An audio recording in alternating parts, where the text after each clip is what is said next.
Kita buka dulu 1 Samuel pasal 3. Jadi begini, para gembala, para pendeta, tidak semua khotbah kita walaupun pakai Alkitab itu adalah firman Tuhan. Jadi Yeskiel 33 itu betul. Kita nggak akan dihukum kalau kita sudah menyampaikan kebenaran dan orang itu melanggar kebenaran, itu risikonya sendiri. Saya setuju Yeskiel 33. Tapi yang saya mau tekankan sekarang, tidak semua pendeta yang khotbah walaupun pakai Alkitab itu dia sedang menyampaikan firman Tuhan. Nah, kan aneh. Ini dulu 1 Samuel pasal 3. Kita melihat hancurnya Israel di zaman Samuel. Samuel ayat 1 ya. Samuel yang masih muda itu menjadi pelayan Yahweh di bawah pengawasan Eli. Nah, perhatikan. Pada masa itu firman Yahweh jarang, penglihatan pun tidak sering. Nah, nanti saudara baca seluruh kisah Imam Eli. Ini yang luar biasa. Setiap Sabat masih ada ibadah di Bait Suci Silo. Waktu itu belum Yerusalem, tapi masih di Silo.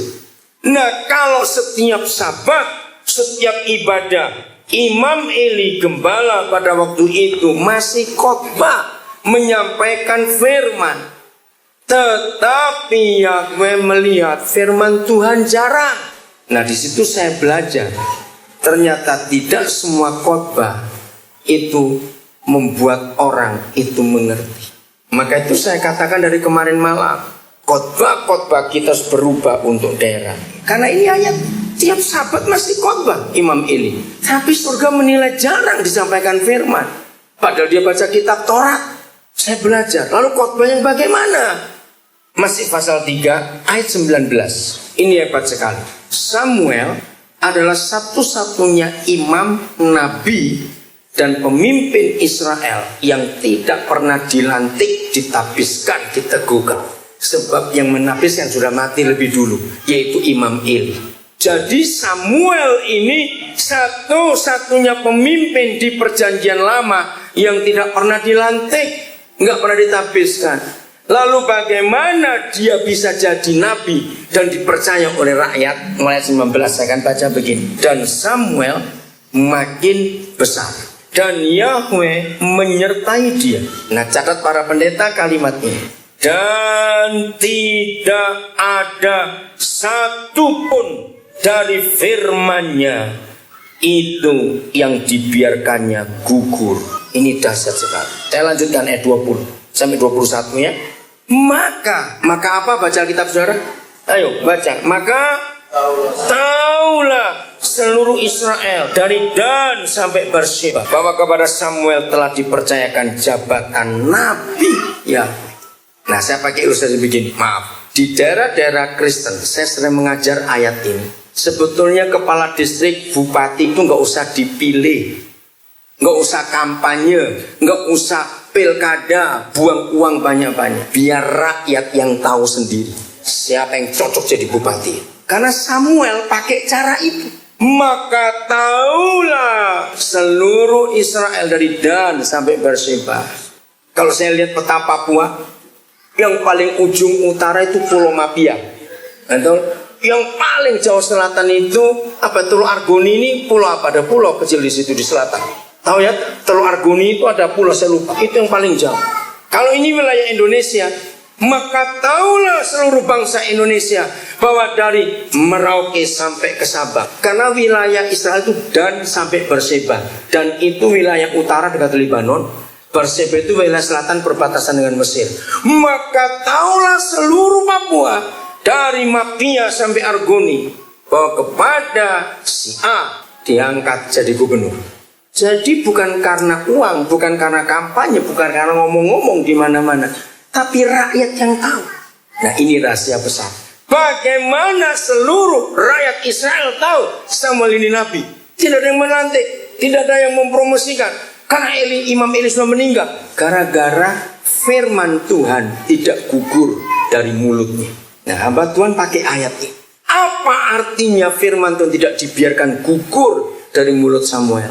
Jadi begini, bayangkan ya, sebuah negara tidak ada pemimpin, kacau tidak? kacau. Bingung setelah Imam Eli mati, siapa ini penggantinya? Samuel keliling kampung, keliling seluruh Israel. Misalnya dia sampai di kampung A, ada masalah, Samuel sampaikan firman Tuhan. Lalu pindah ke kampung sebelah, ada masalah, dia damaikan, dia urus, selesai juga. Dia pindah ke kampung ketiga, sampai kampung ketiga, yang di kampung pertama cerita, wah luar biasa, waktu Samuel datang ke sini, masalah kami beres. Nah kampung kedua dengar, oh sama kalau begitu, waktu Samuel datang ke sini, masih bagi Samuel karena belum tahu siapa orang ini, masalah kami beres. Kampung ketiga masalah beres. Datang ke kampung keempat, kampung kelima, kampung keenam, kampung ketujuh, kampung ke-8, kampung ke-9, kampung ke-20, kampung ke-40, kampung ke-50. Seluruh Israel Samuel jelajahi. Bayangkan dulu gak ada SMS, gak ada telepon, gak ada apa-apa. Berarti rakyat, masyarakat itu masyarakat cerita. Oh benar, waktu Samuel kesini begini, betul dia. Firman Tuhan betul disampaikan. Dan ini hasilnya. Setelah rata seluruh Israel dia jelajahi, maka taulah seluruh Israel bahwa kepada anak muda ini diberi jabatan nabi itu. Dengan sendirinya Samuel terpilih secara aklamasi, tanpa kampanye, tanpa apa-apa, karena firman Tuhan itu benar. Jadi para pendeta, para gembala, khotbah kita tiap minggu, maaf, belum tentu firman Tuhan. Kalau kita tidak dengar langsung dari surga, walaupun kita baca Alkitab, ini yang kita harus tahu. Saya lanjutkan. Yeremia 23. 21 ini saya belum baca. Ya, 21 maaf. Samuel 3, 1 Samuel 3 tadi ya, belum selesai. Lihat ayat yang ke-21. Setelah seluruh Israel tahu Samuel adalah nabi, pemimpin pengganti Imam Eli pada zaman itu. Tidak selesai, tidak berhenti. Samuel tidak boleh puas. Hore, aku jadi nabi sekarang, aku dipilih rakyat. Tidak boleh. 21. Dan Yahweh kata apa? Selanjutnya. Apa arti kata lain selanjutnya? Coba beri saya kalimat lain. Selanjutnya itu apa? Terus menerus. Dan selanjutnya Yahweh menampakkan diri di Silo, karena itu bait suci di situ. Sebab ia, Yahweh, menyatakan diri di Silo kepada Samuel dengan perantaraan apanya? Firman. Artinya Samuel kalau khotbah selalu ada firman yang baru, karena selanjutnya Yahweh menampakkan diri. Maaf saya berkata, tahun 78 saya ikut pelajaran Alkitab dari seorang hamba Tuhan, dia masih hidup sekarang di Surabaya, Pendeta Yusuf Bijaksana. Tahun 78 saya masih sangat muda. Nah salah satu pelajarannya hari itu adalah begini. Nilai seorang gembala itu bukan dilihat dari jemaatnya atau kolektanya, dilihat dari anak-anaknya. Maksudnya, kalau gembala itu khotbah dan anak-anaknya tidak mau dengar, berarti ada dua hal dalam hidup gembala itu. Satu, kelakuan si gembala di mimbar dan di rumah beda. Anak-anak tidak suka munafik. Ngerti maksudnya? Kalau ada gembala di mimbar seperti malaikat, tapi di rumah seperti maling jahat, anak-anak nggak mau dengar. Atau yang kedua, Pendeta Yusuf bilang, anak-anak sudah hafal khotbah bapaknya. Oh, habis ayat ini pasti ayat ini. Begitu anak nggak mau dengar lagi. Ngerti maksud? Saya simpan itu sampai hari ini pengajaran. Kenapa saya kalau khotbah saya rekam sendiri? Karena istri saya, anak-anak saya mau dengar saya ngajar apa. Mereka menantikan. Kalau saya pergi kemana-mana saya harus merekam khotbah saya. Karena mereka mau dengar, anak-anak saya pada minta. Maaf saya berkata, karena mereka tahu kalau papa khotbah pasti ada hal baru. Gak mungkin mereka ikut semua, biar terlalu mahal nanti. Maka itu saya kami alat rekam saya bawa dari kemarin. Dan selanjutnya Yahweh menampakkan diri di Silo kepada Samuel dengan perantaran firman-Nya. Jadi firman itu baru terus, walaupun bahannya sama, cuma Alkitab itu saja. Tapi setiap waktu ketika firman disampaikan, Roh Kudus bisa buat yang baru. Katakan amin. Maka itu jemaat senang mendengar. Maaf ya ibu bapak, jangan tersinggung saya bicara. Mengapa sampai hari ini masih banyak orang Kristen berkata begini? Saya heran, kalau di rumah sulit cari ngantuk, tapi di gereja kok gampang sekali. Ngerti maksudnya? Kenapa di gereja bisa tidur nyenyak? Karena pendeta khotbahnya membosankan. Cuma itu saja, diulang-ulang. Maaf, jemaat pulang gak dapat apa-apa dari ibadah.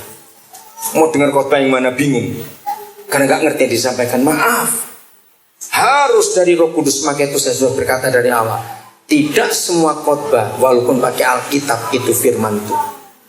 Kita harus bersekutu dengan yang punya firman. Amin. Kalau kita bersekutu dengan yang punya firman, yang adalah firman itu sendiri, maka firman itu dicurahkan atas kita. Senang, puas, aku pulang bisa buat sesuatu karena aku tahu. Maka itu kenapa pidato-pidato pejabat Indonesia, termasuk presiden kita, khotbahnya klise semua, khotbahnya cuma wacana, pidato-pidatonya sama, karena gereja memberi contoh yang salah. Maaf, mana rakyat tertarik dengan semua pidato para pemimpin di negara ini? Maaf. Karena apa? Karena gereja memberi contoh yang salah. Banyak pidato hanya klise. Apalagi di negara kita sudah bukan rahasia, semua pidato pejabat itu pasti ada yang buat, bukan dia sendiri yang buat. Jawab iya atau tidak? Aneh negara ini. Ya tergantung hatinya si buat bagaimana. Maka itu rakyat nggak bisa dengar pidato para pejabat di negeri ini. Seperti khotbahnya para pendeta nggak bisa didengarkan baik. Maka itu jemaat tidur karena tidak mengenal yang merupakan kebutuhan rakyat dan jemaat. Yeremia 23 ada prinsip lah. Ini anggota legislatif, saudara. Saya akan terangkan. Yang baru datang, tadi kita menemukan dalam Yesaya 33 ayat 22 bahwa kata trias politik itu ada di Alkitab. Lembaga yudikatif, legislatif, eksekutif. Nah sekarang kita lihat lembaga legislatifnya. Yeremia 23 ayat 18. Yeremia 23 ayat 18. Saya kaget. Tahun 78 saya mendapat rahasia ayat ini, saudara. Sebab siapakah yang hadir dalam dewan musyawarah Yahweh sehingga ia memperhatikan dan mendengar firman-Nya? Siapakah yang memperhatikan firman-Nya dan mendengarnya? Bagi yang belum tahu, catat ayat ini. Ternyata surga punya anggota MPR. Inilah dewan musyawarah. Jadi kalau kita memakai trias politik tadi, Tuhan itu eksekutifnya. Betul? Ternyata Tuhan tidak buat apa-apa kalau anggota dewan musyawarahnya tidak berunding. Siapa yang hadir di dewan musyawarah itu sehingga mereka mendengar? Lompat ayat yang ke-21 dan 22. Masih Yeremia 23 ayat 21. Aku tidak mengutus para nabi itu, namun mereka giat. Nah ini bukan nubuat, tapi kubuat. Karena Tuhan gak nyuruh. Nah ini namanya kerja bakti. Gak disuruh tapi giat. Maka itu para hamba Tuhan, khotbah-khotbah kita pun harus disuruh Tuhan. Khotbah apa? Firman yang mana? Kita gak boleh asbun, asal bunyi saja, asal khotbah. Lalu jemaat tidur, pulang ibadah tidak tahu pulang bawa apa. Sampai rumah ribut lagi suami istri, bertengkar lagi. Lanjut yang tadi. Ngerti maksud itu? Nah, nggak disuruh tapi giat. Aku tidak berfirman kepada mereka, namun mereka khotbah. Maka itu tidak semua firman yang kita khotbahkan itu firman Tuhan. Jadi zaman Eli tiap Sabat masih ada khotbah. Ternyata firman Tuhan jarang. Ayat 22 ini menarik. Sekiranya mereka apa? Hadir di mana? Nah, ini anggota legislatifnya. Lihat, semua reporter TV berani menyorot anggota dewan yang tidur di rapat-rapat. Betul tidak? Lihat di TV enggak seperti ini? Nah, ketika kita dulu saya berpikir anggota dewan musyawarah ilahi itu para malaikat.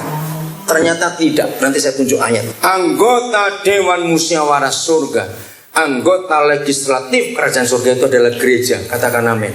Kita para hamba Tuhan, para pendeta, para majelis, itulah anggota Dewan Musyawarah. Maka itu yang tersinggung kemarin malam saya dengar, kalau ada majelis nggak bisa baca Alkitab, nggak tahu di mana, pecat saja. Karena buku panduan kita seperti semua anggota Dewan, pegangannya adalah Undang-Undang Dasar 45, betul tidak? Itu buku mati, itu tidak boleh ganti. Nah, kita sebagai anggota Dewan Musyawarah Surga, buku pegangan kita apa? Alkitab, tidak ada yang lain. Karena ini hukum yang tertinggi. Maka itu kalau majelis gak bisa buka Alkitab, ngapain jadi majelis gereja? Maka itu gak salah kalau ada pelesetan. Majelis itu manusia jelmaan iblis. Wih, saya kaget waktu dengar itu pertama kali. Mengangkat diri jadi majelis tapi gak tahu Alkitab. Bagaimana? Buku apa yang mau dipakai? Buku pegangan apa? Sama seperti pejabat negara, gak tahu Pancasila, gak tahu Undang-Undang Dasar 45. Terus mau memimpin rakyat dengan model apa? Jadi anggota Dewan Musyawarah Surga itu kita, bukan para malaikat. Negara ini yang menentukan garis-garis besar haluannya adalah siapa? Anggota Dewan. Dan kita, ayat 22 lagi saya. Sekiranya mereka hadir dalam Dewan Musyawarahku. Siapa ini? Kita. Kalau kita hadir dalam persidangan musyawarah surga sebagai anggota legislatif kerajaan surga, niscayalah mereka akan apa? Baca, akan apa? Ya, mengabarkan apa? Firmanku. Dalam bahasa gereja, mengkhotbahkan firman, menyampaikan keputusan-keputusan sidang Dewan Musyawarah. Apa yang terjadi kalau semua pendeta rajin hadir di Dewan Musyawarah Ilahi? Akhirnya kita gak cuma khotbah, perhatikan ayat ini. Niscayalah mereka akan mengabarkan firmanku kepada umatku. Dan apa dampaknya kalau kita khotbah dengan benar? Yang kita khotbahkan betul-betul firman Tuhan yang kita dapat dari sidang musyawarah itu, karena kita bersekutu dengan yang punya firman. Dan firman itu sendiri membawa mereka, ayo kembali ke dari tingkah lakunya yang jahat dan dari perbuatan-perbuatannya yang jahat. Jadi begini para pendeta, nilai khotbah kita bukan berapa panjang, baik atau salah, secara homiletik atau tidak, bukan. Nilai khotbah kita menurut ayat ini, yang mendengar bertobat atau tidak. Kalau kita khotbah yang mendengar nggak bertobat, berarti kita yang salah khotbah. Ini ayatnya. Saya sebagai pendeta, sebagai pengkhotbah, saya mengawasi. Jadi bukan cuma istri saya, anak-anak saya mendengar rekaman ini, saya dengar terus. Habis saya khotbah, saya dengar lagi. Saya mau belajar. Saya mau periksa ada yang salah nggak dari khotbah tadi. Cocok nggak dengan Alkitab. Hasilnya, maaf. Jadi kita nggak boleh salahkan yang mendengar. Saya sudah sampaikan, kenapa nggak mau berubah? Jangan. Berarti ada yang salah dalam hidup kita. Apa bedanya pemerintah Indonesia dan Malaysia? Contoh kecil saja. Kenapa di Malaysia jarang ada demo? Di Indonesia tiap hari demo. Kalau kita dengar berita TV, hampir ada demo tiap hari. Boleh kata tiap hari, betul. Di Malaysia itu pemerintahan Muslim, tidak ada demo. Sebab pemerintahnya konsekuen pada hukum. Di Indonesia pemerintah tidak konsekuen pada undang-undangnya sendiri. Maka itu rakyat berontak. Sama dengan gereja. Kalau jemaat tahu hidup pendeta tidak sesuai yang dikhotbahkan, bukan cuma anak-anak yang mau dengar bapaknya khotbah, jemaat pun nggak akan respect. Sama seperti negara Indonesia. Mengapa rakyat demo terus? Siapapun bupatinya, siapapun presidennya, siapapun gubernur di demo terus? Karena negara ini melenceng jauh dari hukum dan kebenaran. Rakyat Malaysia cukup hormat dan tunduk pada pemerintahnya karena adil, sejahtera. Maka itu lihat, bangsa Indonesia tidak mengekspor orang-orang pintar, profesor, doktornya. Tapi orang bangsa Indonesia mengimpor tenaga kerja ke Malaysia. Malu kita jadi budak di negara asing. Karena di Malaysia cari duit gampang, buruh diperhatikan baik-baik. Di Indonesia demo tiap hari buruh. Karena pemerintah tidak tegas untuk mesejahterakan rakyat. Itu bedanya pemerintah Indonesia dan Malaysia. Menyedihkan sekali. Bayangkan kalau Tuhan tidak konsekuen dengan hukum yang dia buat, kita berontak semua itu kepada Tuhan. Ayat terakhir untuk pertanyaan yang pertama tadi, Pak. Amos 3 ayat 7. Nah, ayat ini yang mengagetkan saya. Amos 3 ayat 7. Ayo kita perhatikan mulai sekarang ini, saudara. Hidup kita sebagai hamba Tuhan harus benar, sebagai gereja harus benar. Sungguh, nah ini hebatnya. Sungguh, Amos 3:7. Sungguh, Yahweh Tuhan tidak berbuat sesuatu. Saya kaget dengan konsep ini. Sungguh, saudara perhatikan, sedikit sekali firman Tuhan yang didahului dengan kata sungguh. Saya pernah bongkar Alkitab, mungkin ada yang kelewatan. Nggak sampai 20 ayat yang ada kata sungguh di kata pertama pembuka firman. Maka buat saya beri perhatian khusus kata sungguh. Itu berarti Yahweh lagi serius. Sungguh, Yahweh Tuhan tidak buat sesuatu tanpa apa? Ayo baca, tanpa apa? Menyatakan apanya cepat? Keputusannya kepada siapa? Hamba-hambanya. Nah, gabungkan ini dengan Yeremia 23. Mengapa pencipta alam semesta yang maha kudus, yang maha besar, Tuhan yang maha kuasa, menunggu hamba-hambanya untuk berunding memutuskan sesuatu baru dia bekerja? Ngerti maksud firman ini, saudara? Ini gak main-main. Jadi bukan pemerintah, bukan raja, tentara, polisi yang diajak berunding, tapi hamba-hambanya. Siapa itu? Kita. Jadi begini, kalau Tuhan sedang tidak buat apa-apa, pekerjaannya jadi kacau balau, kejahatan di mana-mana, jangan salahkan setan. Kenapa Tuhan nggak bertindak? Siapa yang disalahkan sekarang? Gereja. Karena kita anggota dewan musyawarahnya nggak becus. Ketika dia hadir dalam persidangan, dia menunggu keputusan legislatif ini. Kemana ini semua anggota legislatifnya ini? Jalan-jalan saja, tidak hadir di sidang musyawarah itu. Akhirnya dia nggak bisa buat apa-apa. Di situ saya kagum. Walaupun dia maha kuasa, ternyata tanpa gereja dia nggak bisa buat apa-apa. Saya kaget melihat ayat ini. Maka itu sebagai seorang hamba memposisikan diri saya sedemikian rupa karena saya menghargai panggilan ini. Ngerti maksudnya sekarang? Sungguh ini benar. Yang maha kuasa nggak akan buat sesuatu sebelum hamba-hambanya anggota dewan musyawarah ini diajak berunding memutuskan sesuatu. Jadi para pendeta, para majelis, para gereja, kita tidak hanya sekedar melayani di gereja. Seluruh rakyat di sekitar kita itu tanggung jawab kita yang terbesar, bukan tanggung jawab pemerintah. Dan ini firman. Maka itu sepanjang sejarah perjanjian lama, lihat Alkitab, dia nggak pernah urusan dengan raja-raja, dengan pembesar-pembesar. Dia urusannya dengan orang-orang benar, nabi-nabi di negara itu. Karena buat dia gereja itu segala-galanya. Jadi kita akses bukan cuma karena kita sinode GKI, sinode GBI, sinode Advent, sinode apa, tidak. Kita akses sebagai gereja nggak cuma membuat ibadah hari Minggu, tidak. Kita akses sebagai gereja karena otoritas turun dari surga kepada gereja dulu baru pada pemerintah. Bukan berarti kita akan melemahkan pemerintah. Jangan ngerti konsep ini ya. Tidak.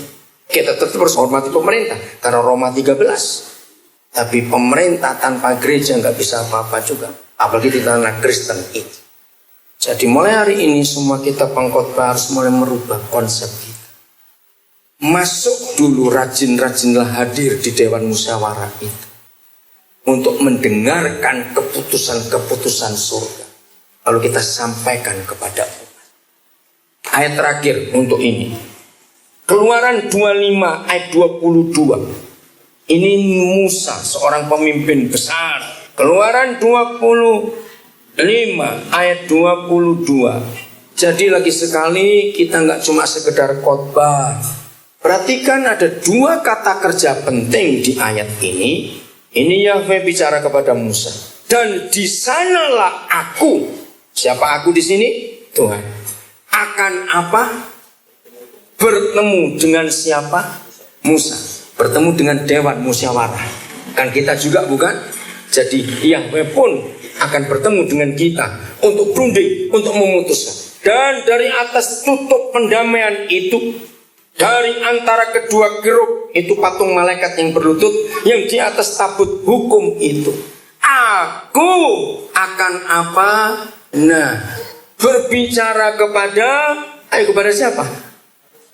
Iya, bukan cuma kepada Musa. Kalau sekarang dia bicara kepada kita, anggota Dewan Musyawarahnya, kepada gerejanya, kepada hamba-hambanya. Dan aku akan berbicara dengan engkau tentang berapa hal. Nah ini, berapa hal saudara? Tentang berapa hal? Ayo baca, tentang berapa hal? Yang kuat. Tentang berapa hal yang Yahweh akan bicara kepada kita, anggota Dewan Musyawarah, tentang berapa hal?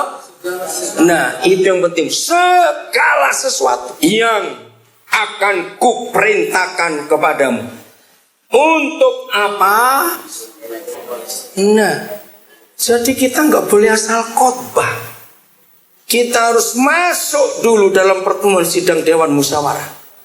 Maka itu garis bawahi, aku akan bertemu dan akan berbicara. Catat itu. Musa sebagai pemimpin yang besar atas bangsa besar, dia nggak hanya ngomong saja. Dia nggak cuma asal ngomong seperti yang dia ingin, tapi dia dengar dulu Tuhannya nyampaikan apa kepada Musa. Setelah dia dengar, dia sampaikan kepada rakyat. Nah seperti itu cara kita melayani. Semua pejabat sebelum pidato harus tahu dulu konsepnya Undang-Undang Dasar dan Pancasila, karena itu mutlak. Apabila pidato pejabat melenceng jadi ribut. Begitu terakhir pidato presiden kita dikritik habis-habisan karena cuma pencitraan, wacana saja. Presiden kita nggak pernah tegas. Contoh yang terakhir masalah GKI Yasmin, saya marah. Presiden bilang begini, saya serahkan kembali ke wali kota. Lu sama aja bohong.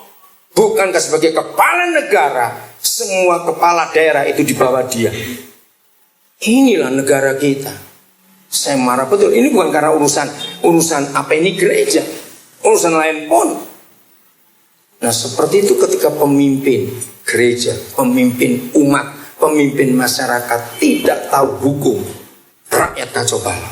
Jadi garis bawahi, di sanalah aku bertemu engkau dan aku berbicara. Jadi kita nggak asal ngomong, nggak asal khotbah, nggak asal baca Alkitab, nggak asal menyampaikan. Tunggu pesan dari sidang Dewan Musyawarah itu apa keputusan-keputusan. Inilah yang kita harus kenal. Tuhan memberkati kita semua. Kita buka dulu 1 Samuel pasal 3. Jadi begini, para gembala, para pendeta, tidak semua khotbah kita walaupun pakai Alkitab itu adalah firman Tuhan. Jadi Yeskiel 33 itu betul. Kita nggak akan dihukum kalau kita sudah menyampaikan kebenaran dan orang itu melanggar kebenaran, itu risikonya sendiri. Saya setuju Yeskiel 33. Tapi yang saya mau tekankan sekarang, tidak semua pendeta yang khotbah walaupun pakai Alkitab itu dia sedang menyampaikan firman Tuhan. Nah kan aneh. Ini dulu 1 Samuel pasal 3. Kita melihat hancurnya Israel di zaman Samuel. Samuel ayat 1 ya. Samuel yang masih muda itu menjadi pelayan Yahweh di bawah pengawasan Eli. Nah perhatikan. Pada masa itu firman Yahweh jarang. Penglihatan pun tidak sering. Nah nanti saudara baca seluruh kisah Imam Eli. Ini yang luar biasa. Setiap Sabat masih ada ibadah di Bait Suci Silo. Waktu itu belum Yerusalem tapi masih di Silo. Nah kalau setiap Sabat, setiap ibadah, Imam Eli gembala pada waktu itu masih khotbah menyampaikan firman. Tetapi Yahweh melihat firman Tuhan jarang. Nah di situ saya belajar. Ternyata tidak semua khotbah itu membuat orang itu mengerti. Maka itu saya katakan dari kemarin malam, khotbah-khotbah kita harus berubah untuk daerah. Karena ini ayat tiap Sabat masih khotbah Imam Eli. Tapi surga menilai jarang disampaikan firman. Padahal dia baca kitab Taurat. Saya belajar. Lalu khotbah yang bagaimana? Masih pasal 3 ayat 19. Ini hebat sekali. Samuel adalah satu-satunya imam, nabi, dan pemimpin Israel yang tidak pernah dilantik, ditabiskan, diteguhkan. Sebab yang menapiskan sudah mati lebih dulu, yaitu Imam Eli. Jadi Samuel ini satu-satunya pemimpin di perjanjian lama yang tidak pernah dilantik, nggak pernah ditapiskan. Lalu bagaimana dia bisa jadi nabi dan dipercaya oleh